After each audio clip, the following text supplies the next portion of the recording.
자, 오늘 시편 52편을 통해서 다윗의 회개를 통한 교훈에 대해서 함께 말씀을 나누도록 하겠습니다. 이 회개란 하나님의 말씀, 오늘 서론을 보고 본론에 가서 말씀을 세 개의 대지로 나눠서 말씀을 전달하기. 오늘 말씀은 여러분들이 들으면서 바로바로 좀 결단들 하고, 내가 이런 부분이 정말 좀 부족했구나, 이런 것들을 여러분들이 가지고 이렇게 여러분들이 하시면 좋겠습니다. 제가 여러분들에게 어떤 성도들에게 제가 이렇게 누구에게나 다 똑같은 말을 하지는 않습니다. 내가 누군가에게 제가 팁을 하나씩 드리면 여러분이 꼭 좀 해보세요. 그 팁을 하다가 보면 그것이 여러분의 삶에 놀라운 또 하나님의 은혜로 이어질지 누가 압니까? 아멘. 네. 자, 제가 지금까지 교회에 대해서 선포하거나 성도들에 대해서 팁을 줘서 그것이 열매를 맺지 않은 적이 단 한 번도 없습니다.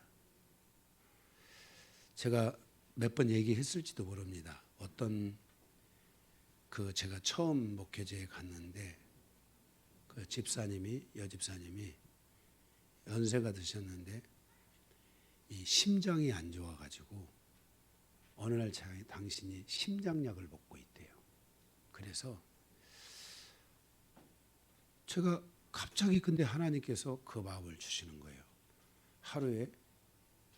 제가 그때 하루에 내가 잊어버렸네. 하루에 5번인가 20번인가를 매일 진심을 다해서 하나님 감사합니다, 이렇게 하라고 제가 얘기를 했는데 이분이 그 팁을 버리지 않고 정말 그렇게 한 거예요. 1개월 있다가 저한테 와서 그런 거예요.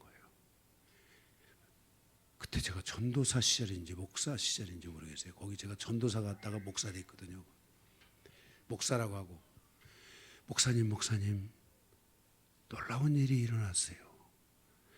그때 목사님이 신방 오셔가지고 감사합니다를 하라고 했는데 제가 그것을 했는데 병원에 갔는데 이제 심장약을 안 먹어도 된대요. 그래서 이제 심장약을 끊었어요. 제가 계속 그렇게 할까요? 그래서 계속 그렇게 하세요 그랬어요. 그리고 나서 심장약을 안 드신 거예요. 정말 이 놀라운 일이잖아요. 그러니까 제가 여러분들에게 어떤 팁을 주면 저 좀 힘들게 하지 마세요. 제가 보면은 다른 건 생각 안 나는데 팁을 준 분들에게는 제가 꼭 그분을 보면 그게 생각이 나요. 안 볼 때는 생각이 안 나가다가도. 제가 우리 여기 이해심 씨 있잖아요.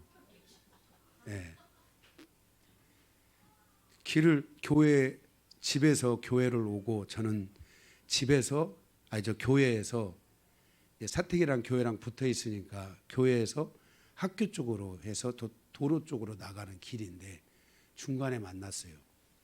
가가지고 전도사 시절에 가가지고 정말 얼마 안 됐을 텐데 제가 혜심 씨를 딱 만나고 막 반가워하는 거예요. 전도사, 그때 전도사님 인기가 좀 있었거든요. 전도사님 제가 딱 보자마자 그랬어요. 혜심 씨, 기도의 챔피언이 되십시오. 그 팁 한마디를 제가 딱 드렸는데 누구에게나 한 얘기가 아니에요. 딱 그분에게 한 얘기였는데 그거를 평생을 그 말씀을 붙잡고 기도하는 권사님으로 살아가시잖아요. 이렇게 제가 여러분들에게 팁 하나를 주면 정말 꼭 그렇게 하세요. 여기 우리 효진 집사도 얼굴에 뭐가 막 나길래 효진이 얼굴아 내가 너를 사랑한다 하고 씻으라고 그랬어요. 세수할 때마다. 그런데 그렇게 했는데 뭐 약도 먹었고 바르고 먹고 했는지 모르겠어요. 다른 거 계속 했는데도 그때 안 나섰으니까 어쨌든 그렇게 하고 났는데 얼굴이요 얼마 안 지나 가지고요 얼굴이 반들반들해서 지금처럼 반들반들해진 거예요. 응? 저 한번 만져보세요 얼굴 좀. 응? 신랑이 한번 만져봐요. 맨들맨들하죠. 예? 이게 제가 이렇게 팁을 드리면은 그렇잖아요, 여러분들이. 예수님께서 가다가 땅에다가 힘을 받아가지고 가래 받아가지고 흙을 이겨서 눈에다 발라주니까 나섰잖아요. 예수님도 팁이요 이상한 팁들이 많아요. 여러분들이 몰라서 그렇지. 응? 그거 내가 하는 게 아니라 그 감동되는 대로 예수님도 하셨을 거 아니에요, 뭔가. 그죠? 그때 그 상황이 어떻게 했는지 모르지만은 그런데 여러분들이 좀 그런 거에 하다가 보면요. 그 뭔가 이게 거기서 이게 내 인생에 중요한 걸 만날 수가 있어요. 그러니까 여러분들이 꼭 그렇게 하시기 바랍니다.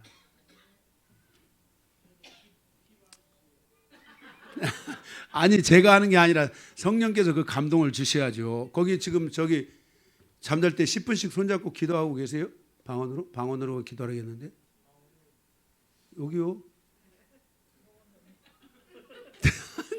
안 하시고 있구나. 두 분이 주무시기 전에 제가 손잡고 10분씩 꼭 방언으로 기도하라고. 그리고 우리 그때 제가 방언도 활성화시켜주고 열어드리고 했는데 방언 기도 요즘 열심히 하세요?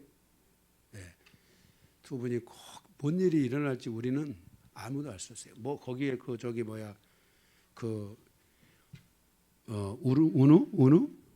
운우가 듣든 말든 그거는 신경 쓰지 마세요.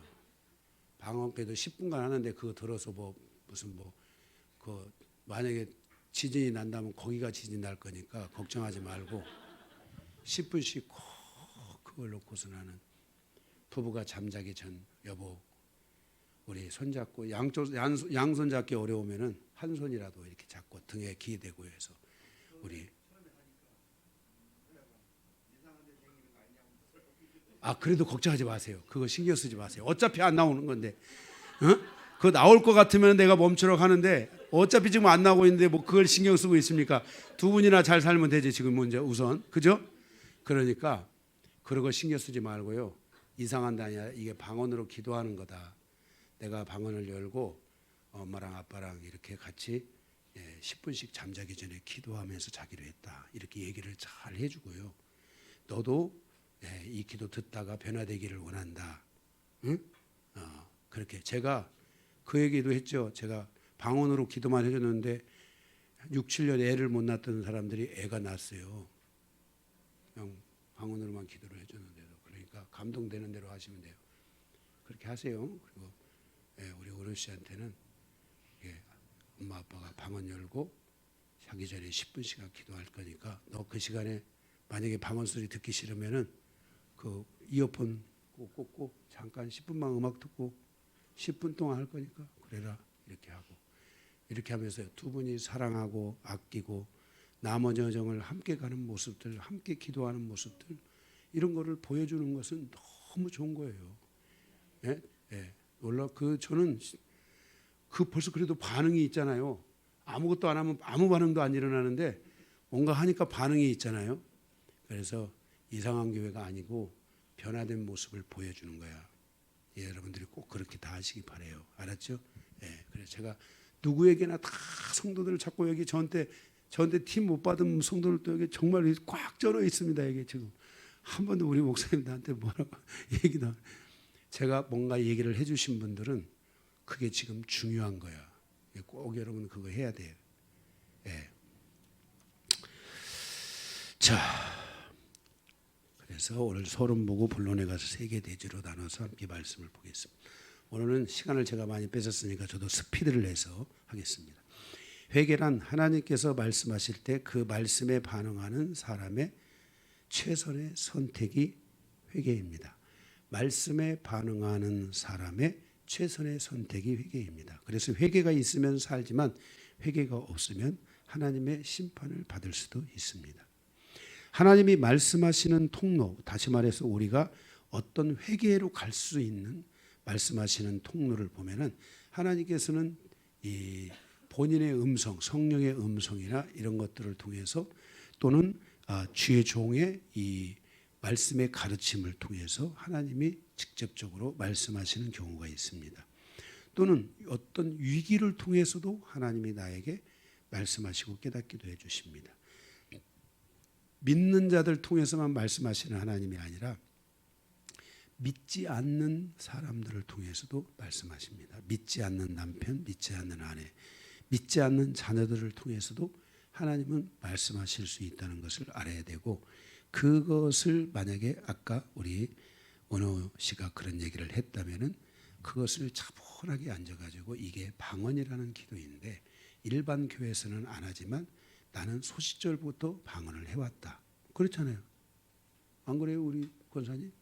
소시적부터 해온 방언인데 이제 아빠도 방언을 열고 목사님이 자기 전에 10분 동안 건강을 위해서 또 두 분의 믿음을 위해서 10분 동안 손잡고 기도하고 자라고 그랬다.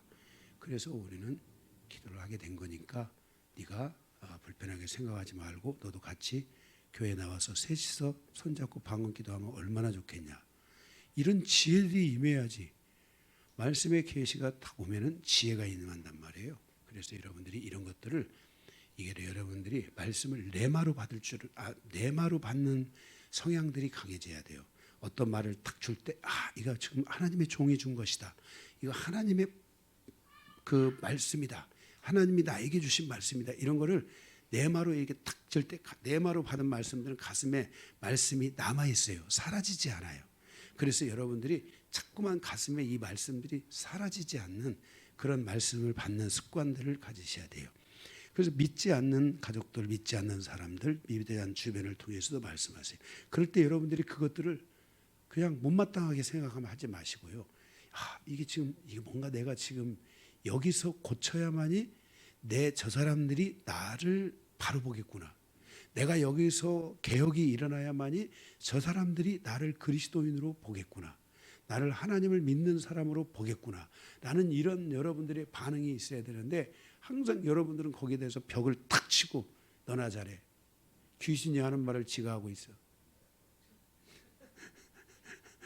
여러분들이 그 사람 앞에서 내가 그래 설레발을 떨지 않아도 마음속으로라도 그래 내가 이런 부분을 한번 바꿔봐도 좋을 것 같다. 그리고 성령님께 물어보면 되잖아요. 와서 기도하고 성령님 이런 제가 지적을 받았는데 이것에 대해서 제가 고칠까요? 고치지 말까요? 성령님이 들었는데 고치지 말라고 그러면 그냥 되고 성령님이 들었는데 성령님이 그걸 감동하기를 고쳐라는 감동을 주면 고치면 되죠. 아멘? 여기서 뭔가 이런 일들이 일어나는 거예요. 우리는 네 번째, 우리는 우연이라고 생각하지만 우연히 어떤 상황이 나를 하여금 회개를 하고 하나님의 뜻을 알게 하고 이럴 때가 있어요. 그런데 여러분 우리의 인생은 우연은 없어요. 참새 한 마리도 하나님이 질서 안에 있어요. 머리카락 하나 빠지는 것도 하나님의 질서가 있어요. 들에 피는 백합화를 보라. 심지도 않고 뭐하는데 다 자라게 한다. 그것에도 다 하나님의 뜻이 있기 때문에 우리 인생의 여정에 우연은 없거든요. 그래서 어떤 것들이 오면은 그것을 통해서 자신을 여러분들이 돌아보는 시간들이 가져야 돼요. 제가 이 영성을 통해서 바뀌어진 것들 중에 많은 부분은요. 누군가가 나에게 얘기할 때 그거를 전에는 이게 좀 거부 반응이 제가 많았어요. 전화 잘하지 왜 나한테 그런 얘기를 하고 그러지 이렇게 했어요. 그런데 요즘은요. 딱 그것을 딱 들려올 때 이게 나쁜 것은 보혈로 덮어버리고 주님의 보혈로 그 영혼을 덮어주고 보호해주고 이게 정말 나에게 필요한 상황 같으면 네 알았어요 하면 제가 한번 돌아볼게요. 이렇게 하고 바로 나를 돌아보는 시간들을 갖는 거예요. 이게 옥토의 심령이에요. 열매 맺는 심령이 이런 심령이에요. 아멘. 그 다음에 어떤 원인 규명을 통해서 말씀하셔요. 어떤 원인이 있는데 문제에 대한 원인이 있는데 그것이 규명되어져 가는 그 과정에서 하나님의 우리가 말씀을 여러분들이 알 수 있어요. 처음에는 몰랐는데 가다 보니까 이게 이런 하나님의 인도하심이었구나 라는 것을 여러분들이 깨닫는 이런 일들이 있다 이 말이에요. 또 하나는 악화되는 환경을 통해서 말씀하시는 거예요. 내 환경에 어떤 상황이 생겼다. 더 기도하라는 것이구나. 이렇게 이런 거는 안 돼. 인과응보나 이런 것처럼. 네가 기도를 안 하니까 너 그렇게 다치지. 너가 엄마 말을 안 들으니까 그렇게 다치지. 너가 뭐를 하니까 꼭 그렇게 되지. 이렇게 하는 것들은 좀 내려놓고, 그죠? 그러면 거기도 반발의식이 있을 거 아니야. 그러면 아버지께서는, 어머니께서는 이렇게 하니까 내가 이렇게 되지. 말을 안 할 뿐이지 할 말은 다 있는 거야. 그게 아니라 다쳤을지라도 어떤 일이 있을지라도 인생은 다 이런저런 일이 있는 것이다. 그런데 여기서 우리 기도하자. 하나님을 더 바라보자. 네가 여기서 이것을 통해 하나님을 바라보고 기도한다면 너는 평생 안 아플 수 있다. 너는 평생 이런 사건들이 안 일어날 것이다. 네가 여기서 이것을 하나님을 바라보고 기도함으로써 너의 인생에 이 다치는 일들이 있었다면, 일어나고 있다면 앞으로 평생에 일어나지 않도록 너는 이것을 위해 오늘 기도하자. 그러면 아마 하나님이 응답하실 것이다 하면서 이렇게 믿음으로 반응하고 그 삶을 역전시키고, 그런 묶임들이 있다면 그것들을 풀어버리고, 그런 사슬들이 있다면 그것들을 끊어버리고, 이렇게 여러분들이 믿음의 전진성, 믿음의 이 직진성을 가지고 여러분들이 가는 이런 습관들을 가지면은 믿음도 살아나고, 그 말해주는 분에 대한 신뢰감도 높아지고, 리더십도 살고, 아멘. 그 아이들은 그 다친 것에 대해서 아픔만 품는 게 아니라 용기를 갖고 다시 희망을 갖고 이렇게 갈 수 있는 이런 방향성들이, 이게 바로 우리가 믿음 안에서 가는 거라는 것들을 꼭 인지하자 이 말이에요. 응? 아멘. 예.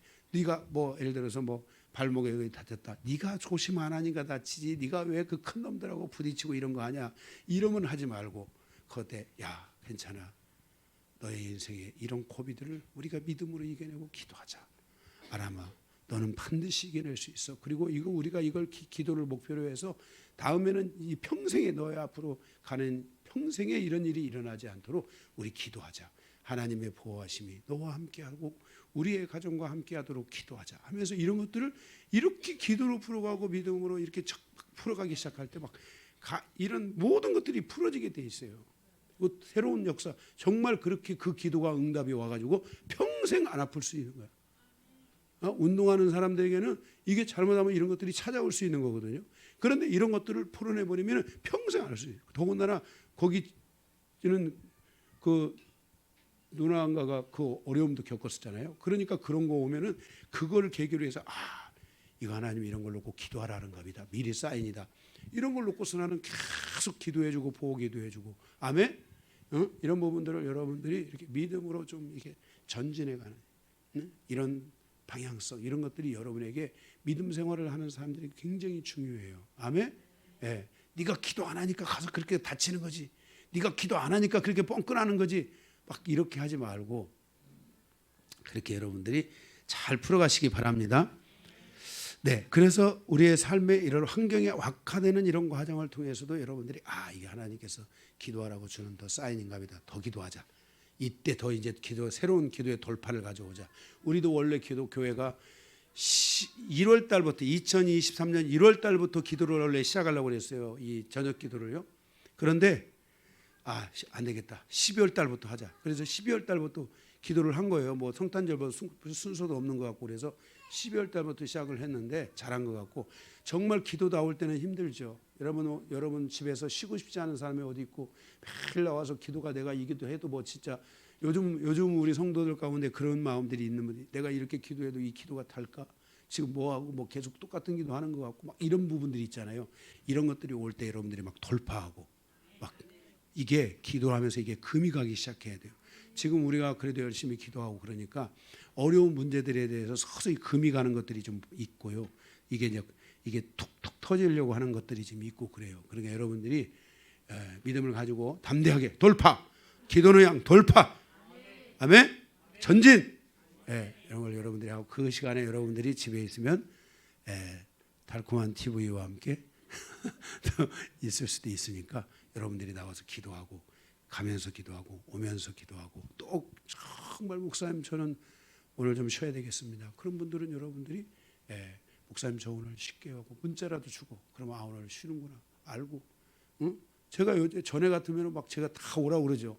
안 돼, 나와서 죽어도 나와서 제가 좀 그랬어요. 처음에는 강제성들이 막 있고 죽어도 나와서 기도하고 막 아픈 사람들도 교회 나와 안 아파. 근데 실제 정말 교회 나오면 안 아팠어요.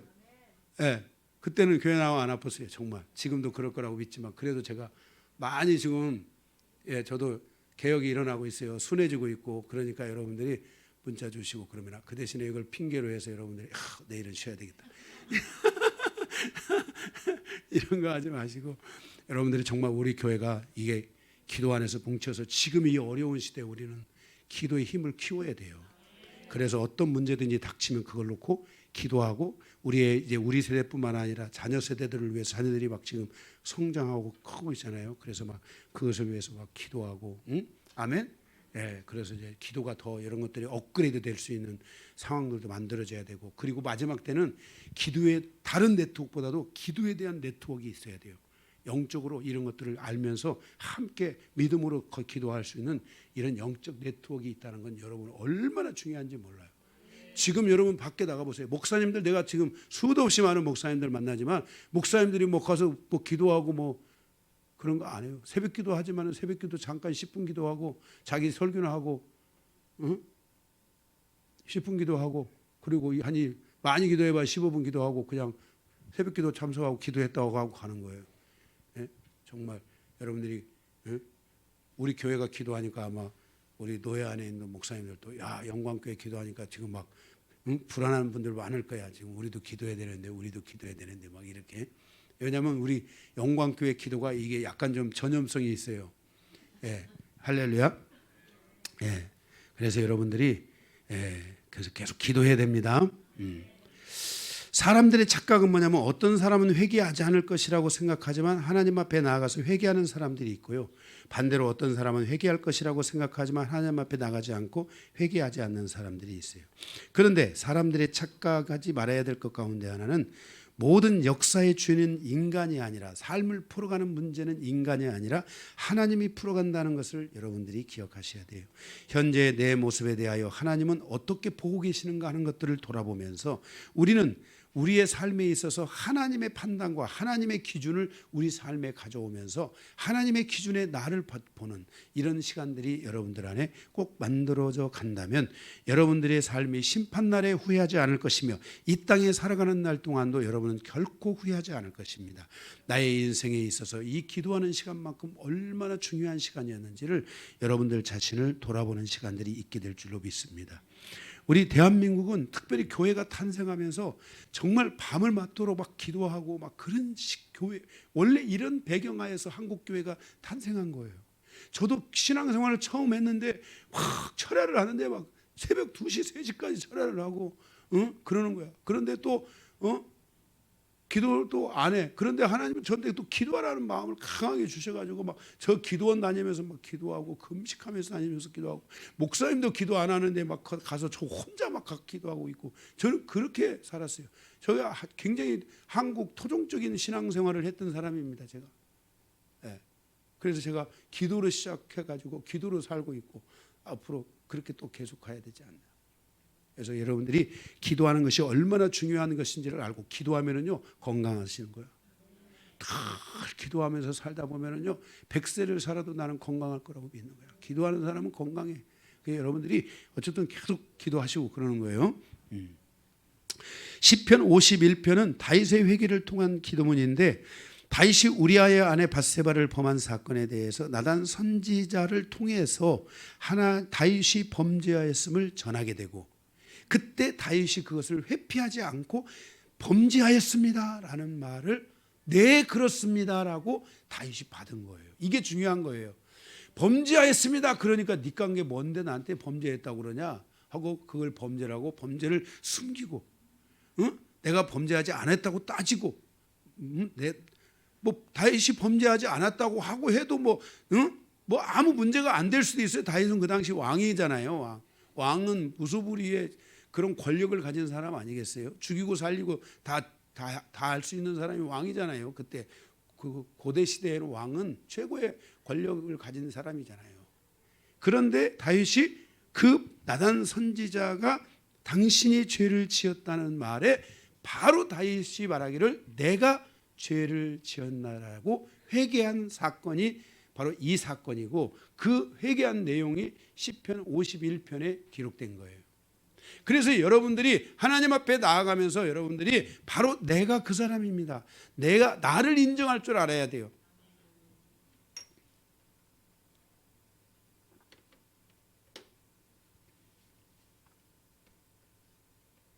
하나님 앞에서 나를 인정하면서 사람들 앞에서도 자기를 인정할 줄 아는 사람으로 점점 우리의 삶이 부드러워져야 되고 온화해져야 되고, 정말 우리가 상대의 말을 이제는 버리는 자가 아니라 그 말을 마음속으로 가져와서 열매를 같이 맺어갈 수 있는, 아멘, 그런 삶들이 여러분 안에 와야 될 줄로 믿습니다.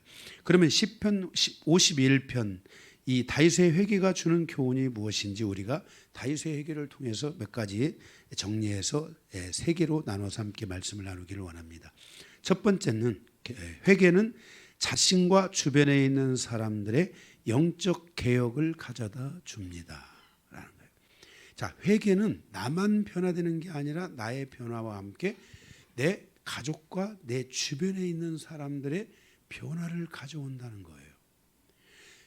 우리 교회의 영성의 출발점은 능력을 받고 은사를 받기 위해서 출발한 게 아니에요.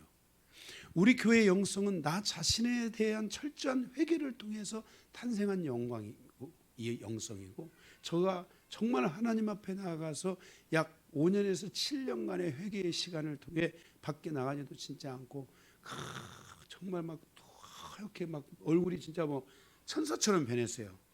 저 얼굴이 막 완전히 살이 벗긴 새로운 모습으로 느껴진 것처럼, 그때 사진을 보면 나도 내가 모습을 잘 몰아볼 정도로 그렇게 변할 정도로 변한 모습이 현재까지 이렇게 변해왔는데, 어쨌든 우리의 삶에 있어서 이러한 자기 자신에 대한 영적 개혁을 가져오는 것이 회개라는 것을 알아야 돼요. 회개는 부흥인데, 즉 다시 살아나는 것을 말하는 거예요. 시작하는 거예요. 다시 일어나다 다시 살아나다, 리바이벌이라고 이렇게 말하죠. 그래서 하나님의 구원을 받는 데 있어서 간과하고 있는 것은 믿기만 하면 된다고 생각하고 온전한 회개를 하지 않는 경우가 많아요. 구원에 있어서 중요한 것은 회개와 믿음이 동반되어야만 한다는 것을 알아야 돼요. 진정한 부흥은 회개와 믿음을 통해서 시작되는 것이에요. 이러한 회개는 자신을 변화시키고 살릴 뿐 아니라 자기 주변에 있는 사람들을 변화시키고 살리는 놀라운 바로 그 부흥의 초석이 되는 거예요. 저의 부흥은, 저의 회개는 저만 살린 것이 아니라 저의 아내를 살렸어요. 그리고 저와 저의 아내의 이 회개와 이 부흥의 역사는 저희 부부만 살린 게 아니라 저희 자녀들을 살렸어요. 그리고 저희 가족의 새로운 변화는 저희 가족의 변화만이 아니라 성도들의 가정의 변화를 가져오기 시작했고, 그들의 삶이 바꿔지기 시작했어요. 우리는 이제 더 바꿔져야 될 줄로 믿습니다. 그래서 회개가 약한 구원이나 회개가 없이 구원을 받은 신앙은 그 구원의 뿌리가 깊지 못하기 때문에 그는 신앙에 대해서 다시 흔들릴 수 있다는 것을 알아야 됩니다. 그리고 자신의 구원을 잃어버릴 수도 있고, 회개가 약한 구원은 구원의 확신이나 보혈의 확신이나 믿음의 확신 가운데 나아가지 못하는 그 원인이 될 수도 있다는 것을 알아야 돼요. 이렇게 아까 말씀드린 여러 가지 확신, 구원의 확신, 보혈의 확신, 믿음의 확신, 이런 확신들은 온전한 믿음으로 가는 힘을 공급해 주는 원천이 되는 거예요. 그래서 회개가 깊어져야 우리 안에 그런 확신들이 올라오고, 그런 확신들이 올라올 때 우리가 온전한 믿음으로 가는 길들이 열려진다는 것을 여러분들이 아셔야 돼요. 다윗 왕의 회개는 다윗의 시대를 견고하게 다져가는 그 구원의 뿌리를 깊이 내려서 구원의 패키지, 영혼의 구원뿐만 아니라 그 가족사의 구원들, 그 민족사의 구원들뿐만 아니라 그 민족사를 하나님의 놀라운 축복의 그 영광된 자리로 이끌어가는 데까지 그 구원의 역사가 일어났다는 사실들을 기억해야 돼요. 그래서 우리는 먼저 우리가 진정으로 하나님 앞에 영성을 하고 하나님 앞에 새롭게 나가기 위해서는 나의 삶에 대한 것들을 말씀을 통해서 내 삶을 돌아보며 그것들을 깊이 회개하고 내려놓는 이 시간들이 와야 돼요. 그래서 여러분들이 초기 때는 저희 교회에 와서 초기 때는 어떤 말씀을 듣고 그 말씀이 여러분의 심령에 왔으면 하나님 제가 이 말씀을 놓고 회개합니다. 제가 이 말씀을 놓고 제 자신의 모습에 이런 부분들이 있는 것을 돌아봅니다 하면서 그것을 놓고 회개하는 시간들이 많이 있어야 돼요. 그렇게 할 때 그 회개가 여러분들의 삶에 하나님의 보혈에 대한 새로운 은혜들, 구원에 대한 새로운 은혜들, 믿음에 대한 새로운 은혜들, 그 믿음에 대한 여러 역사들 일어나면서 사랑의 대로가 열려지고 사랑의 대로가 열려지면서 영적 근육들이 생기는 바로 소망에 대한 인내들이 여러분 안에 생겨지면서 미래지향적인 삶으로 가는 길들을 여러분들이 열 수 있게 되는 거예요. 그리고 여러분의 삶에 묶였던 여러 가지 것들을 풀어내는 그런 역사들이 있게 돼요. 살리는 것은 영이니 육은 무익하다라고 말한 것은 육은 살릴 수 없다. 영만이 영을 살리고 영만이 우리의 육을 살릴 수 있다라는 말씀이 바로 요한복음에 기록되어 있는 영은 살리는 것은 영이니 육은 무익하다라는 말씀, 바로 우리의 삶에 있어서 우리의 이러한 말씀의 영적인 삶에 대한 것들이 나의 영과 육을 다 리바이벌 부흥시키게 하는 이런 새로운 역사를 향해서 가는 길들을 열 수 있다는 것들을 여러분들이 반드시 기억해 주시기 바랍니다. 그래서 회개가 약한 구원이 되면 안 돼요. 회개가 없는 구원이 되면 안 돼요. 다시 한번 여러분들이 그런 부분들, 구원에 대한 문제들에 대해서 의심이 있는 분들은 다시 주님의 보혈을 붙잡고 십자가, 지금 마태복음을 통해서 십자가에 대한 여정을 가잖아요. 얼마나 중요한 말씀들인지 몰라요.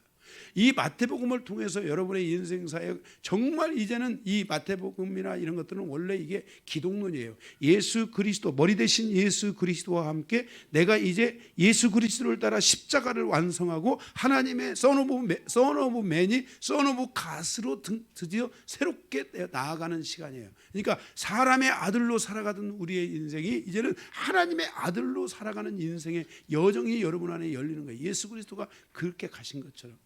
그래서 여러분들도 이제는 이 십자가의 여정들이 완성되고, 왜 예수님께서 가시면서 여러 과정에서 하나님께서 뭐 병자들도 치유하고 뭐고 다 했는데 그게 단순히 병자 치유가 목적이 아니었다는 거예요. 거기에는 다 이유들이 있었던 거예요. 그런 것들을 여러분들이 쫓아가면서 그것들을 놓고 여러분들이 기도하면서 여러분들이 그 안에서 구원들을 확신하고, 그리고 여러분들이 그 안에서 그 말씀 안에서 여러분들이 부족했던 것들을 회개하고 풀어내면서 여러분의 구원에 대한 뿌리들이 깊어지고, 그러면서 신앙의 뿌리가 깊어지고, 아멘. 그리고 여러분들이 무엇을 위해서든지 하나님 앞에 기도할 수 있는 이런 영혼들로 여러분들이 세워져 가야 될 줄로 믿습니다. 두 번째, 진정한 회개는 자기 자신과 자신의 인격에 대한 변화를 가져오게 한다는 것입니다. 진정한 회개는 자기 자신과 자신의 인격, 가로 열고 자아에 대한 변화를 가져오게 한다는 것입니다. 1절에 보면 내 죄악을 지워주소서. 자기가 이제는 하나님 앞에 죄를 지었다는 것을 인정하고 있습니다. 2절에 보면 나의 죄악을 맑게 씻으소서. 여기 맑게 씻으다라는 말은, 맑게라는 말은 히브리어로 죄가 더 많이 확산되지 않게 해주십소서. 죄라는 것은 내가 그 죄를 방치하게 되면 이 하나의 죄가 또 다른 죄를 만들어내고 또 다른 죄를 만들어내면서 죄의 확산이 일어나면서 내 삶에 죄의 누적 현상이 생기게 되는 거예요. 우리가 여기에 먼지가 있는데 먼지가 처음에 묻었을 때는 그냥 한번 지나가면서 쑥 닦아도 깨끗하게 닦이는데, 이 먼지가 여기에 계속 누적되고 되면 나중에는 이 먼지를 몇 번 쓱쓱 닦아야 되는 상황이 생기게 되고, 이것마저도 방치하게 되면 여기에 누렇게 쪄가지고 뭔가 약품을 갖다가 해야 된다든지 뭔가를 손을 써야만이 이 때들이 벗겨지는 누적 현상이 생기는 거예요. 죄도 마찬가지인 거예요. 우리가 삶에 있어서 이 죄라는 것이, 사실 말하는 것은 그거예요. 내가 오늘 하나님 앞에 나아가서 내 자신이 죄를 인정하고, 그리고 내 자신이 하나님 앞에 나아가 내 자신의 죄에 대한 것들을 보면서 나의 죄를 맑게 씻어달라는 말은 무슨 말이냐면, 죄의 누적 현상이 일어나지 않게 하여 주옵소서. 내가 이제는 더 이상 이 죄로부터 간섭을 받지 않게 도와주시고, 내가 이상 이 죄 때문에 다른 죄들이 나에게 누적 현상으로 다가오는 것이나 나를 다시 짓누르는 새로운 죄들이 나에게 다가오지 않도록 하시고, 사단의 어떤 공격이라든지 죄 때문에 오는 사단의 모든 역사들로 인하여 내가 더 이상 괴롭힘을 당하지 않기를 하나님 원합니다. 그러니 내가 죄를 인정하오니 이 죄가 있다면 하나님 어떤 방식으로든 이 죄를 나에게 완전히 내게서 씻어주십시오라고 말해요. 3절, 내가 내 죄가를 아오니 인정하고 있는 거예요. 사람이 살아가면서 중요한 것 중에 하나는 자기를 인정할 줄 알아야 돼요. 누가 무슨 얘기를 하면은 그냥 듣기 싫어가지고 그냥 막 싸우려고 대들려고 하고 이러면 안 돼요. 예? 우리가 무슨 얘기하면은 알았습니다. 네 하고 여러분들이 거기에 바로 그런 것들을 여러분들이 서로가 그런 것들을 습관적으로 그런 것들을 돌아보는 시간들이 있으셔야 돼요. 자기를 인정해야 돼요. 예? 나는 몰라도 상대는 알 수도 있잖아요. 그죠? 예, 너나 잘하세요. 너나 잘하세요. 너나 잘하세요. 너나 잘하세요. 여기가 100개 있어. 너나 잘하세요. 너나 잘하세요. 너나 잘하세요. 너나 잘하세요. 그러니까 상대가 그런 거예요. 너는 서로가 너는 그러니까 이게 되겠습니까?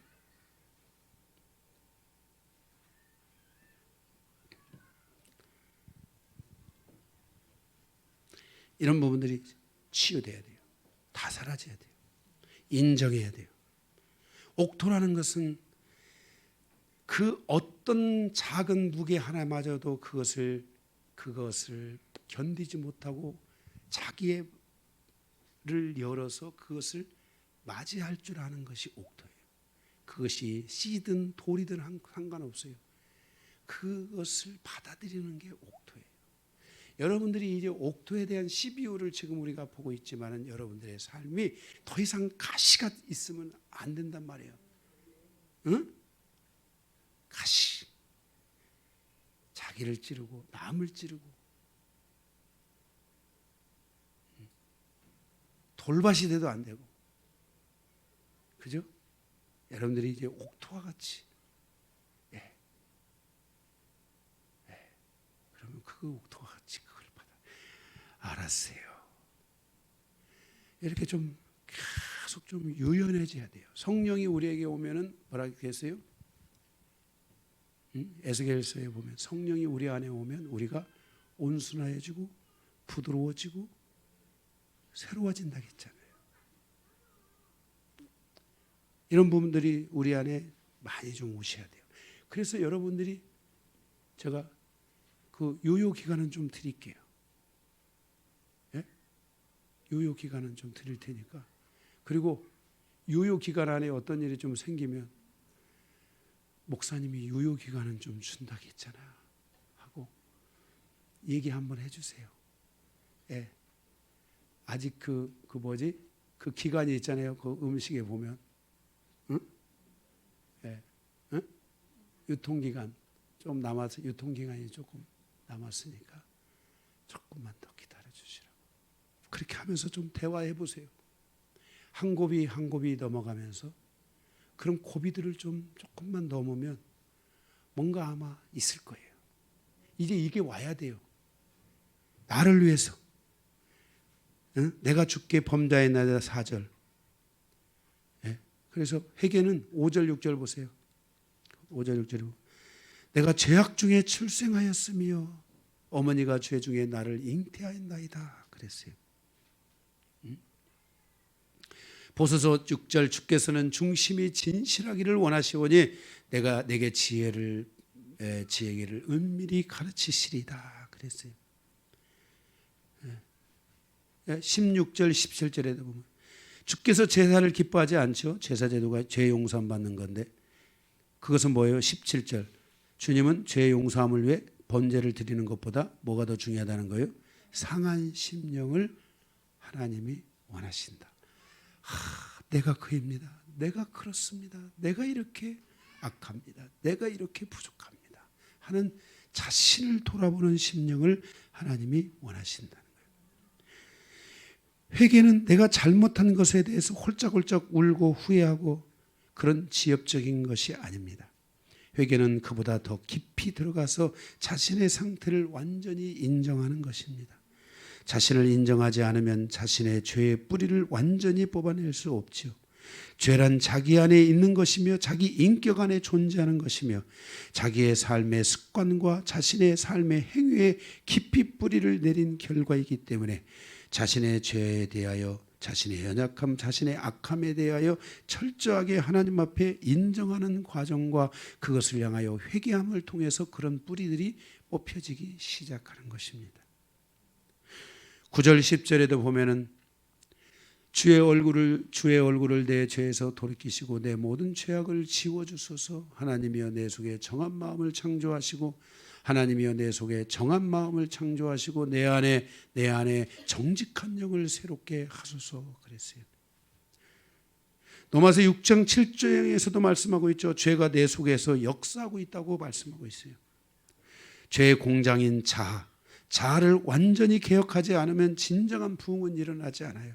자신의 인격을 변화시키지 않는 한 진정한 부흥은 없다는 것을 알아야 돼요. 자신을 인정하는 진정한 회개가 없이 그 자아를 막 개발하고 적극적인 사고, 인간을 스스로 자존하도록 가르치는 것들을 개발해서 이런 것들을 잘못하면은 귀신 덩어리가 되는 거예요. 남의 말 들을 생각도 안 해요.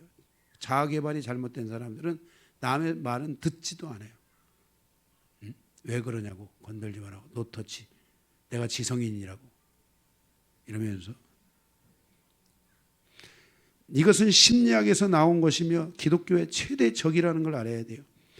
우리의 사고구조를 전부 자아중심으로 세워감으로 사고구조 안에 주님이 들어갈 틈이 없게 된다는 거예요. 이런 사고구조를 가진 사람들은 하나님의 말씀이 들어갈 공간이 없게 되는 거예요. 그래서 회개라는 과정을 통해서 진정으로 자신을 돌아보며 새로운 자아, 옛 자아가 아닌 새로운 자아를 가져야 된다고 주님이 말씀하셨어요. 자기의 사고방식으로 움직이는 옛 자아가 아니라, 자기가 가졌던 과거의 자아로 살아가는 그 자아가 아니라 새로운 자아, 새로운 속사람으로 살아가는 역사가 일어나야 된다. 그래서 이전 것은 지나갔으니 보라 새 것이 되어야 되고, 너희의 옛 자아로 옛 것으로 살아가지 말고 새 것으로 살아가야 된다고 성경이 말씀하고 있어요. 성도는 하나님의 말씀을 통해 자신을 돌아보고 자신의 악함과 약함들을 돌아보고 하나님 앞에 나아가서 진정한 회개와 함께 자신을 인정하고 자신을 돌이키는 과정을 반드시 가져야 돼요. 죄라는 것은 하마르티아, 관역에서 벗어나다라는 뜻이잖아요. 이 말은 하나님의 말씀에서 벗어난 것이 우리의 죄요, 하나님의 말씀에서 벗어난 것이 우리의 연약함이요, 하나님의 말씀에서 벗어난 것이 우리의 악함이에요. 우리는 자꾸만 연약함이라는 것을 자기 안에 포장해서 나는 이 부분이 약하니까 이 부분은 안 돼. 그거는 나는 안 된다는 말이에요. 내가 안 되는 것을 고치는 것이 부흥이고, 내가 안 되는 것을 바르게 하는 것이 새로운 역사의, 새로운 개혁의 출발점이 되는 거예요. 내가 안 되는 것을 안 되는 것으로 만약에 간다면 그 사람은 그 사람 되는 게 뭔데? 없는 거예요. 우리 인생은 약한 것이 많은 것 같아도 우리의 약함은 많아야 둘, 많아야 셋이에요. 어떤 사람은 그 하나의 약점 때문에 계속 힘든 사람들도 있어요. 만약 그 하나, 두 개의 그 약점을, 그 약한 것들을 치유하고 회복하고 고칠 수 있다면 그 사람은 정말 자기도 놀라울 정도로 새로운 그 여정으로 가는, 새로운 부흥으로 가는 길을 열 수 있게 된다는 것을 기억해 주시기 바랍니다. 우리의 인격, 즉 자아는 6절 말씀의 지시를 받고 자신을 고쳐야 돼요. 거기 6절에 보소서 주께서는 중심이 진실함을 원하오니, 중심이 진실함을 원하니 내게 지혜를 가르쳐 주소서. 하나님의 지혜를 여러분들이 가지고 여러분들을 회복하실 수 있으셔야 돼요. 그래서 자아를 개발하듯이 영성을 개발하는 것은 전부 마귀가 나오는 거예요. 영성은 개발하는 것이 아니라 영성은 삶이에요. 내 삶의 변화를 가져오는 거예요. 삶이 변화되어야 되는 거예요. 하나님과 사는 삶이 시작되고 내 옆에 있는 삶과 새롭게 삶을 시작하는 그 삶의 여정이 서로 안에 보여지고 서로 안에 그것들이 드러날 수 있어야 돼요. 그래서 가정의 부부가 변하고 내가 변하고 부부가 변하고 자녀가 변하고 가정이 변하고 거기 안에 새로운 하나님이 원하시는 그 믿음 안에 가정의 그 믿음의 가정이 싹 트는, 그래서 거기서 아브라함과 이삭과 야곱의 가정으로 가는 이 놀라운 여정들이 풀어져야 돼요.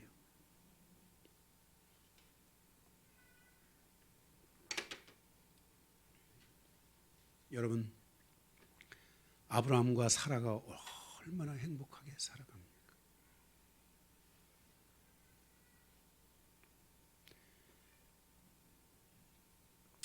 이삭이 그 가족사가 얼마나 주님 안에서 아름답게 해서, 물론 거기에 에서가 이방 여인들을 받아들이면서 문제가 생기지요.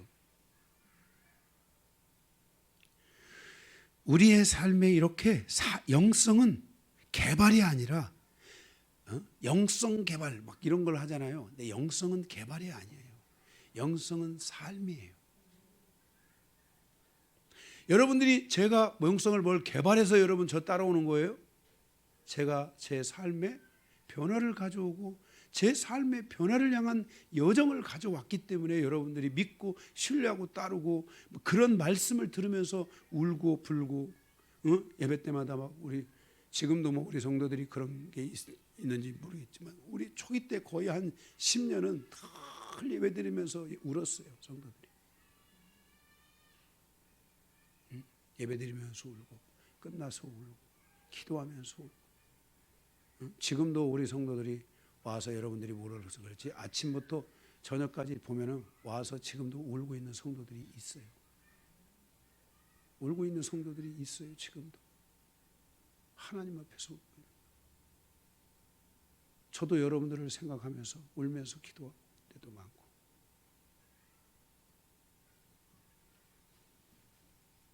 그래서 자아를 개발하듯이 영성을 개발하는 것은 전부 마귀로부터 온 것이라는 걸 알아야 돼요. 삶이에요. 아멘. 예수님께서 100% 아버지를 의존하는 의존적 존재로 살았던 것처럼 아버지도 예수님을 100% 신뢰하고 의존해서 사는 것처럼 예수님도 성령님을 100% 의존해서 산 것처럼 이분들은 서로를 계속 의존하면서 사는 거예요. 자기 스스로 살지를 않아. 이게 하나님을 여러분들이 잘 알아야 돼. 자기 힘으로 막 살아가려고 하는 거, 이거는 여러분들이 영성을 잘못하고 있는 거야. 하나님은 절대 스스로 살지 않고 예수님은 스스로 절대 능력을 행하지 않고 성령님은 절대 스스로 행하지 않고 아버지의 뜻을 따라 이렇게 계속 삼위일체 하나님이 이렇게 사는 거죠. 우리도 늘 하나님을 의존해서 살고 하나님의 말씀에 의존해서 살고 이런 삶이 여러분들 안에 있어야 되고 그 안에서 여러분의 삶을 계속적으로 뭐예요? 변화시키는 삶의 여정으로 여러분들이 가야 되고 여러분들이 그 안에서 여러분들의 삶에 서로가 서로에게 선한 영향력을 줄 수 있는 삶으로의 여정이 계속 시작돼야 돼. 응? 정말 우리 저희 아내하고 저하고 아마 그때 살았던 15년 전의 삶으로 돌아간다면 굉장히 지금 막 위기를 맞았을 수 있지만 지금은 서로가 서로를 향해서 선한 영향력을 미치려고 엄청 많이 우리가 지금 많이 노력을 해가고 있고 많이 그렇게 가고 있고 그런 삶에 와 있는 거예요. 선한 영향력. 우리도 더 많이 선한 영향력들이 성도들에게 보여진다고 보고 있어요. 그래서 저희 아내한테도 그렇고 저도 뭐 아내도 나한테 이런저런 얘기를 할 때가 있어요. 응? 뭐 설교에 대해서나 이런 거 얘기하고 그때 제가 우리 아내가 깔끔하게 좀 하면 좋겠다고 그랬는데 지난번에 제가 좀 많이 옆으로 많이 가가지고 후회가 되더라고요. 아내 말을 좀 들어야 되는데 내가 또 옆으로 가서 또 한 20분은 또 시간이 늦어졌구나. 응? 그런데 저희 아내도 또 제가 말하면 또 들을 거라고 믿습니다. 네. 아멘. 이렇게 서로가 계속 선한 영향력을 줘야 돼요. 응? 그냥 예수 믿으니까 나는 나, 예수 안 믿으니까 너는 너. 응? 그냥 이렇게 사는 것이 아니고 이렇게 계속 서로가 서로를 향해서 영향력을 주셔야 돼요. 아멘. 할렐루야. 그래서 이런 삶으로 새로운 자아상, 새로운 인격상들이 여러분들 안에 열려야 되고, 그래서 우리가 그리스도를 닮아가야 된다고 그러잖아요. 그것은 바로 새로운 자아상이 만들어져야 돼요. 옛 자아상, 옛날 내가 갖고 있었던 그것을 개발하면 그거는 거의 백발백중, 정말 머리 똑똑한 사람들이 자아를 개발해 가지고요, 귀신 들리는 사람들 많습니다. 정말이에요. 정신병원 가는 사람들 정말 많아요. 우울증에 걸리는 사람들 정말 많아요. 여러분, 똑똑하지 않은 사람들은 절대로 우울증 안 걸립니다.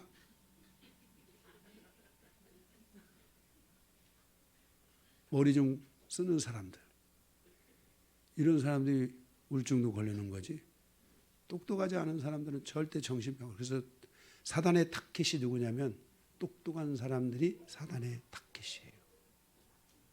자아를 개발할 줄 아는 사람들, 자기 자아를 막 높은 위치에 두어가지고 막 자기가 그 바리새인들이 어디 위에 있어요? 성전 위에 있는 것처럼 자기가 막 성경 위에 있고, 자기가 사람들 위에 있는 사람들이 있어요. 자기 자신이, 자아가. 그래서 사람들을 다 아주 알기를 우습게 하는, 누가 뭔 말하면 노터치, 네가 뭔데 그래, 내가 너 위에 있는데, 이러면서 탁, 자기가 분명히 잘못했는데도 그거를 자기가 잘못 안 한 것처럼 막 그거를 해가지고 바꿔가지고 막 공격을 하고 막, 이런 것들이 똑똑한 사람들이 이런 일이 생기는 거야. 예, 이 자아가 다 죽어야 돼. 이런 것들을 다 내려놓고 풀어내고 회개하고, 이런 것들을 다 회개하고 내려놓은 다음에 진짜 새로운 자아상을 여러분들이 가지셔야 돼요. 아멘. 서로가 부드럽게 대화하고 받아들이고, 아 그랬어요, 아 알았어요. 응? 여러분들이 한번 연습을 좀 많이 해보세요. 알았어요. 그럽시다. 응? 네. 내가 이렇게 하려고 했는데 당신 말대로 이렇게 하려고 했는데 그냥 이렇게 하면 어떨까요? 한 번 더 얘기하면 되잖아. 그죠? 예. 한 번 얘기 안 되면 두 번 더 얘기하면 되고. 그죠? 그렇게 하고. 예. 뭔 말을 하면. 이렇게 해서 자꾸만 여러분들이 이런 부분들, 근데 그것을 남한테만 요구하지 말고 자기가 자기를 계속 새롭게 삶을 주님 앞에 풀어가는 과정에서 해야 돼. 서로에게 영향을 줘야 되는 것이지, 영향을 자꾸 이렇게 막 받으려고 하면 안 돼요. 응? 예, 받으려고 하는 것이 나쁜 걸 자꾸 이렇게 받아들여 가지고 막 이러면 안 돼요. 여기에 중요한 핵심이 뭐냐면 자신을 인정하는 것이 일어나야 된다는 거예요. 자기를 인정하는 것을 통해 변화가 일어나요.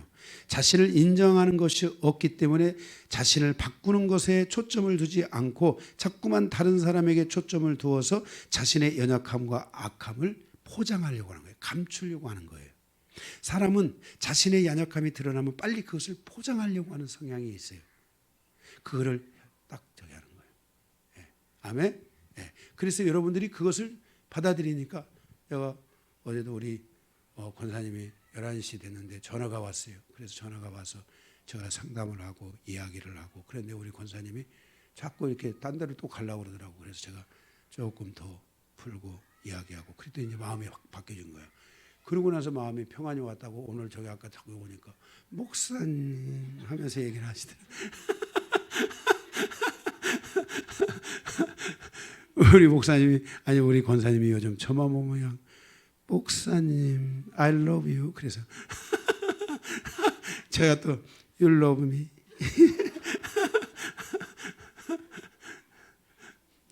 네, 어쨌든 여러분들 삶이, 야, 이런 건 지금 방송 다 나가는데 이거 내가 좀 이게 또 깔끔하게. 자, 그래서 여러분들의 삶에 이렇게 게으르게 사는 것, 그것이 그 사람의 본성이 아니라는 걸 알아야 돼요. 그것은 잘못된 습관이며 게으름이라는 걸 알아야 돼요. 게으름을 사람의 어떤 사람의 본성이라고 여겨버리기 때문에 그 자아가 변하지 않는 것이에요. 계속 그 인격을 가지고 사는 거예요. 그러나 그 게으름은 자기의 인간의 본성이 아니라 그것은 자신의 잘못된 습관이며 자신의 잘못된 습관의 것들이 인격화됐다는 걸 알아야 돼요. 뭐든지 뭐예요? 반복이 습관이 되고 습관이 인격되고 인격이 잘못하면 어디까지 결정해요? 운명까지 결정할 수 있다는 걸 알아야 돼요. 잘못된 습관이 인격이 된 것들을 여러분들이 풀어야지 잘못된 습관이 인격으로 가서 그것이 운명을 바꾸면 안 돼요. 나의 인생의 운명은 단 나에게 한 번 주어진 운명인데 이 한 번 주어진 이 운명이 얼마나 중요한지를 알아요. 그래서 여러분들이 그 주어진 그 운명의 그 삶 속에서 여러분들이 정말 빛과 같이 빛날 수 있는 삶으로 가야 되지. 잘못된 습관 때문에 내 운명이 그 습관에 따라 결정되어져 간다면 얼마나 억울하겠습니까? 응? 화내는 목사, 그게 내 습관이 돼서 나만 보면 목사님들이 강요한이는 화내는 목사야. 이렇게 해서 운명이 결정된 거야. 화나는 목사, 화내는 목사. 이러면 되겠어요? 안 되겠어요? 안 되겠죠. 우리는 상대에게 선한 영향력, 의의 영향력을 주어도 부족한데 그런 방향성으로 이렇게 내가 이렇게 도배되면 안 돼요. 아멘. 예, 그래서 이런 것들이 여러분에게 있다면은 오늘 이 말씀을 통해서 여러분들이 하나님 앞에 나와 하나님, 제가 그렇습니다. 제가 그렇습니다. 하고 여러분들이 이런 것들을 하면요, 여러분들이 이것을 가져가면요, 그 안에서 그것이 귀신이 역사하고 있다면요, 그 귀신들이 다 떠나가요. 회개하면 떠나가요. 예? 회개해야지 떠나가는 거예요. 그리고 말씀을 그 안에 채우면서 회개를 통해 찬양을 하고 기쁨을 채우고, 그리고 내가 삶의 우선순위를 다시 바꾸고 이것을 어떻게 이겨낼지에 대한 계획들을 세우고 그리고 방향을 가지고 가는 거예요. 물론 유통기한은 조금 제가 드린다고 그랬어요. 그러니까 여러분들이 그런 부분들을 하나하나 이렇게 풀어가면서 가는 삶의 변화를 가져오는 시간들을 통해 여러분의 삶의 모든 것들이 새롭게 치유되는 역사들이 일어나기를 주님의 이름으로 축복합니다. 그래서 삶의 변화가 일어나야 합니다. 인격의 변화, 즉 자아생의 변화가 일어나야 된다는 것을 여러분들이 기억하고 이런 변화들이 여러분에게 있어지기를 바랍니다. 다윗이 이런 변화가 있었기 때문에 다윗은 이 사건이 있은 뒤로 똑같은 범죄가 다시 일어났어요? 안 일어났어요? 안 일어난 거예요. 이게 중요한 거예요. 우리의 삶의 다윗의 이러한 과정이 다윗의 바로 이 다윗의 시대를 열었다는 것을 알아야 돼요. 네. 아멘. 그래서 하나님이 다윗을 버리지 않는 것이고, 마지막 세 번째, 선지자들이 사용하는 참 회개하는 자의 자세에 대한 것을 좀 보도록 하겠습니다. 요엘서 2장 14절에 보면 히브리 동사에 누가 알겠느냐 이 표현이 있어요. 성자들이 종종 쓰는 이 표현으로서 하나님의 국류를 구할 때 백성들의 회개를 촉구할 때 많이 쓰는 말인데, 누가 알겠느냐, 누가 알겠느냐, 모른다, 정말 모른다라는 거예요. 이 대목에서 하나님은 우리에 대해서 이 대목에서 우리는 하나님에 대해서 좀 더 알아야 돼요. 하나님은 첫째, 자유로우신 하나님이세요. 둘째, 하나님은 절대 주권자이세요. 셋째, 하나님은 나의 회개에 매이지 않는 하나님이세요. 넷째, 인간의 회개가 하나님을 조종하거나 지배할 수 없다는 것을 알아야 돼요. 단지 하나님의 자비를 구하고 하나님 마땅히 당해야 될 형벌에 대해서 마땅히 내가 죽어야 된다고 생각하고, 하나님 나를 죽이세요. 하나님 내가 죽어 마땅한 죄인입니다. 내가 하나님께 죄를 지었습니다. 나에게는 악한 습관들, 잘못된 연약한 습관들, 이런 잘못된 것들을 제거해 주십시오. 그러므로 혹시 있을지 모르는 하나님의 자비를 구합니다. 인데 이때 하나님이 반드시 자비를 베풀라는 것은 없다는 거예요. 그래서 우리는 오늘 말씀처럼 하나님은 상한 심령을 원한다는 것을 여러분들이 잘 알아야 돼요. 그래서 정말 내 마음의 진정성을 보여줘야 되고, 이것이 바로 부흥이에요. 이것이 바로 내 삶의 진정한 회복을 알리는 것이고 내가 살아나는 길이에요. 여기서 죽을 수도 있고 살 수도 있는데 그 결정을 하나님이 주신데 반드시 살려준다는 보장이 없는 거예요. 제가 하나님 앞에 회개하며 기도하고 나갈 때 하나님이 저를 반드시 살려준다는 보장이 없었어요. 정말 제가 가서 하나님 앞에 몇 년을 회개하고 몇 년을 계속 엎드렸는데도 하나님이 저를 긍휼히 여겨달라고 제가 수천 번, 수만 번을, 수십만 번을 제가 나중에는 하나님 앞에 하나님 100만 첫 번째, 100만 두 번째, 100만 세 번째를 하나님 앞에 긍휼을 구하고 그런 기도를 막 드리고 100만 열 번째, 100만 천 번째 그렇게 기도를 드려도 하나님이 저를 향하여 긍휼히 여긴다라는 말씀을 한마디도 안 하는 거예요. 그래서 내가 이분이 정말 내 소리를 듣나? 내가 이렇게 원하는데 안 들으시네. 그런데 다 포기하고 어느 날 하나님 앞에 가서 또 긍휼히 이렇게 달라고. 하나님 나를 긍휼히 여겨주세요. 긍휼히 여겨주세요. 밤새도록 긍휼히 여겨주세요. 긍휼히 여겨주세요. 저를 긍휼히 여긴다고 한마디만 해주세요.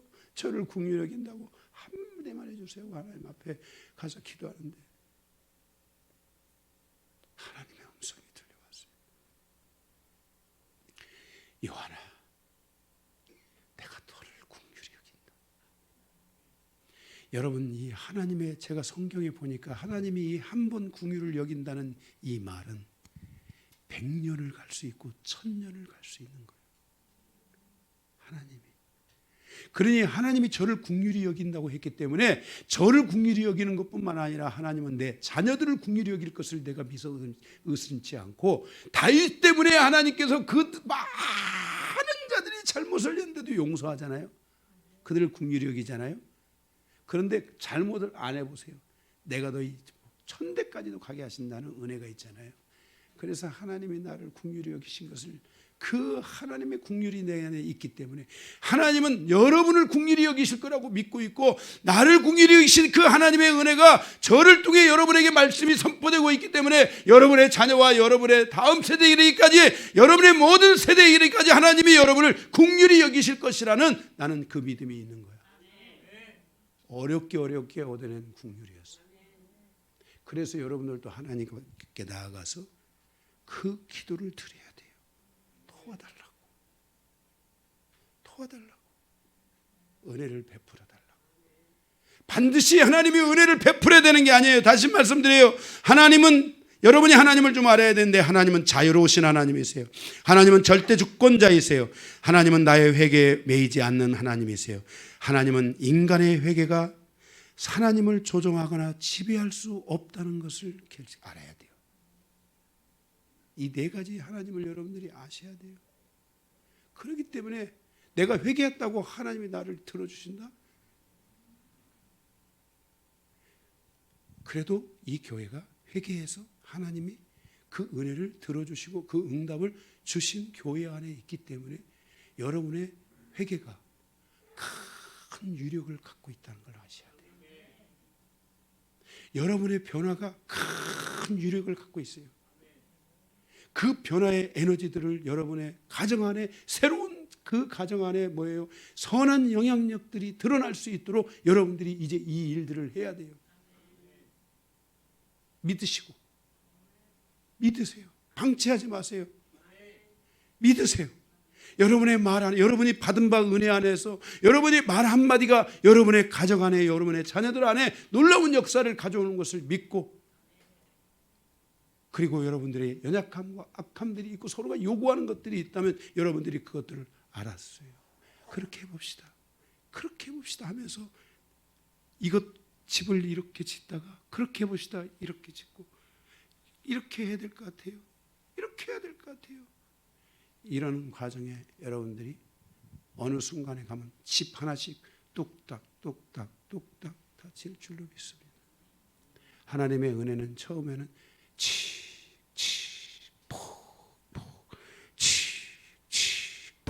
푹 이렇게 가다가 나중에는 칙칙폭 갈 줄로 믿습니다.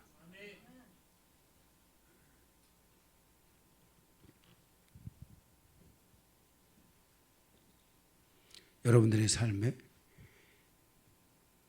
그래서 그러므로 혹시 있을지 모르는 하나님의 자비를 여러분은 향해서 가는 거예요.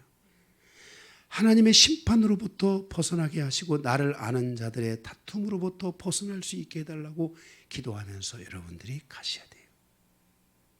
여러분, 우리의 인생에 한 번 꽃을 피운다는 것은 너무 중요한 거예요. 저는 여러분 모두가 여러분의 맡은 현재 위치에서 하나님이 원하는 그 꽃을 피우고 그곳에서 호박과 같이 큰 열매들이 맺혀서 그 꽃이 자연스럽게 떨어지고 그 열매로 인하여 행복하고 그 열매로 인하여 즐거운 삶들이 꼭 있어지기를 간절히 소망하는 거예요. 11절에 나를 주 앞에서 쫓아내지 마시며 주의 성령을 내게서 거두지 마소서 그랬어요. 우리의 신앙의 이런 회개와 우리의 삶의 변화와 이런 삶의 중심에 바로 성령님이 계시다는 것을 알아야 돼요. 성령님의 음성을 듣고 성령님의 감동을 들어야 돼요. 성령님, 내가 이렇게 살아도 되겠습니까? 선지자가 회개의 태도를 계시하는 내용은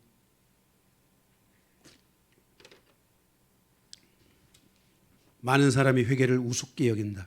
회개를 통해서 자신을 인정하지 않고 간단히 기도로 자신의 모든 악함과 연약함을 포장하고 나가란다. 하나님, 내가 알고 전제 모르는 죄를 다 회개하오니 오늘도 나를 용서하시고 은혜 베풀어 주옵소서. 할렐루야, 아멘. 예수 피.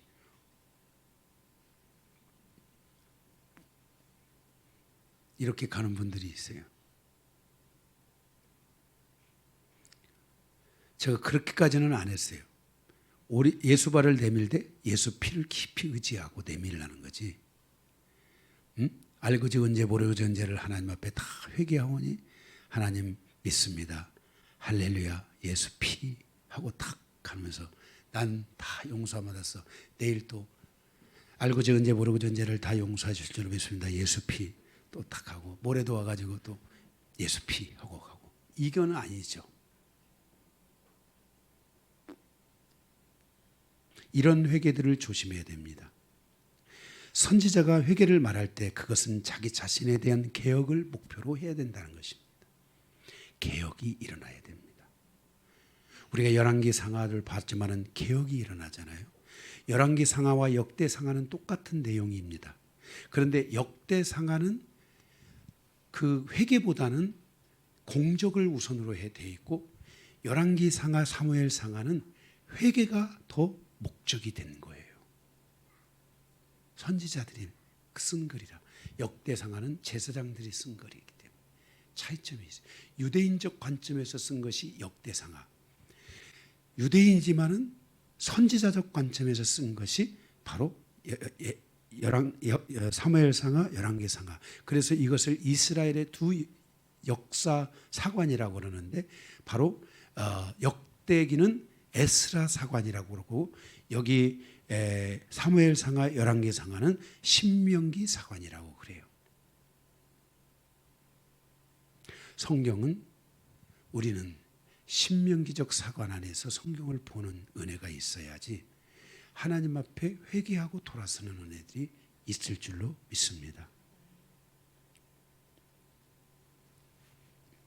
선지자가 회개를 말할 때 그것은 자신에 대한 개혁을 말하고 있습니다.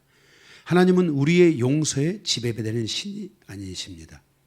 내가 회개만 하면 항상 용서해 주는 그런 하나님이 아니십니다. 우리가 부릴 수 있는 하나님이 아니십니다. 우리의 소나귀에서 놀아나는 하나님이 아니십니다. 그러므로 진정한 회개는 자신을 온전히 개혁하는 것이 되어야 합니다. 용서의 출발이 나의 개혁으로부터 이루어져야 합니다. 그럴 때 하나님의 진정한 용서가 진정한 우리 안에 그 진정한 회개가 진정한 용서를 가져다 주고 하나님이 나의 심령을 다시 살리시는 새롭게 나를 돌이켜 주시는 은혜가 열리게 될 줄로 믿습니다. 회개를 통해서 하나님의 마음을 돌이키는 것은 하나님이 그들의 그것을 행한 것, 그들이 악한 것에서 그들이 돌이키는 것은 그들의 회개에 있지 않고 그들의 회개에 대한 태도와 방식이 있다는 것을 우리는 기억해야만 할 것입니다. 그러므로 회개는 내 삶의 태도와 삶의 방식이 변화되고 그것을 개혁하고자 하는 삶에서 그 회개에 영향력이 있고 회개에 힘이 있고 회개의 능력이 있다는 것을 기억해 주시기 바랍니다. 다윗이 시편 51편을 통해 그의 자신의 인생사에 다가온 그 죄로 인하여 그는 큰 위기를 맞이할 수 있었지만 그의 그 깊은 회개가 다윗의 인생사의 여정, 민족사의 여정에 하나님의 긍휼을 베푸시는 은혜가 되고 다윗의 시대를 더 깊이 뿌리내리는 시대가 된 것과 같이 우리의 삶의 진정한 회개가 우리의 가정사에 새로운 선한 영향력들을 미치며 새로운 가정사의 변화를 가져오는 놀라운 여정이 될 수 있기를 바랍니다. 이것이 된다면 여러분의 가정사와 민족사와 여러분의 일터와 관련된 주변의 모든 삶에 대하여 여러분들이 하나님의 이제는 son of man이 아니라 son of God으로서 당신이 정말 하나님의 아들이다. 당신이 정말 하나님의 자녀더라 라는 인정함을 받는 놀라운 역사가 여러분 안에 이루어지게 될 줄로 믿습니다. 말씀을 마치겠습니다.